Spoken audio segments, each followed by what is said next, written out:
আজি কি কৈছে প্ৰিয়তম মই একোকে বুজিব পৰা নাই আপুনি ইমান চঞ্চল হৈছে কিয় চঞ্চল নহওঁ প্ৰিয়ে স্থিৰ স্থিৰ আজি মই অচল জানা মই জানো আপুনি মোৰ স্বামী আপুনি মোৰ গুৰু আপুনি মোৰ দেৱৰো দেৱতা আৰু কি জানা প্ৰিয়ে আৰু স্বামী জানিবৰ নাই প্ৰয়োজন শুনা পদ্মা সুত পুত্ৰ মই জানো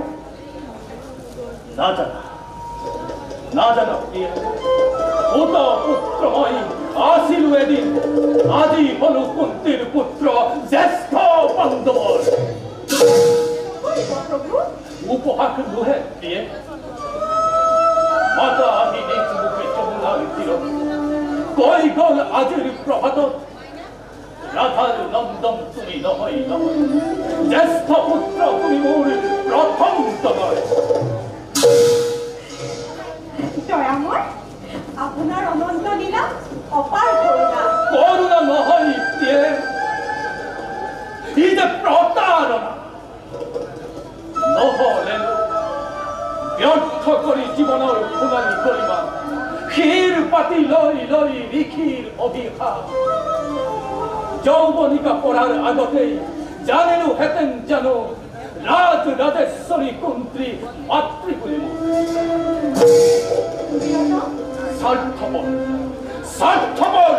সমগ্ৰ পৃথিৱী কেৱল স্বাৰ্থৰ আচৰ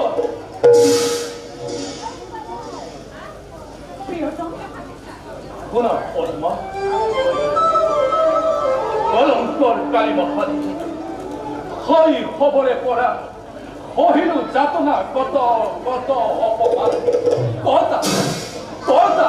তেতিয়াওতো জননীৰ নাকান্দিলে প্ৰাণ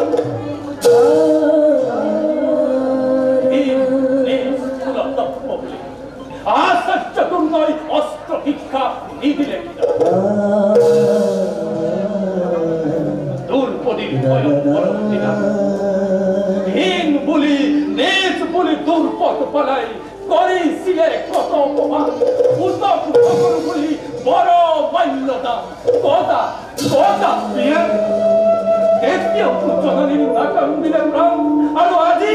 অতীতৰ নিকৰো নিদাৰৰ কথা নুশুনাব আৰু প্ৰভু নোৱাৰো বুজিব নুশুনা আছিল কিয় আজি অতকাল আপোনাৰ এই জীৱন ৰহস্য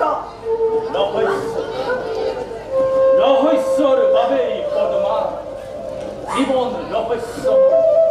বুকুতে আছিল কি ৰহস্য শুনা প্ৰিয়ে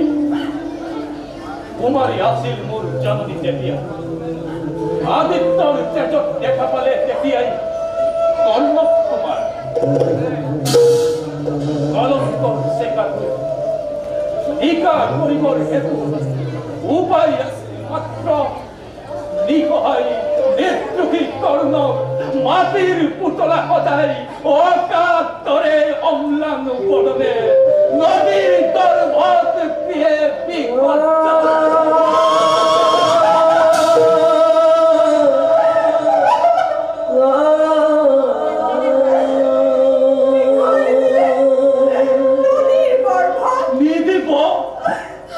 নহলে যে নাথাকে নারীর অধিকতর মহিমা গর্ভজাত সন্তান কোন পথে জেনে হিমাদ্রি শান্ত হওয়া পদ্মা শান্ত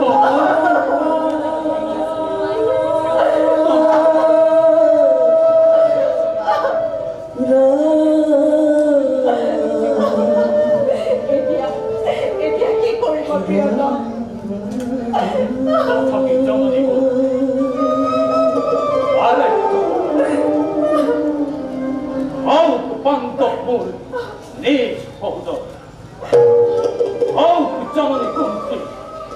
তথাপিতো বিফল নহব প্ৰিয়ে জীৱনৰ প্ৰাণ অসামৰ হাতামৰ মাথোত্তৰ নালাগে চেষ্টা নালাগে দায়িত্বখন পুত পুত্ৰময়ী এই মোৰ জীৱনৰ প্ৰাণ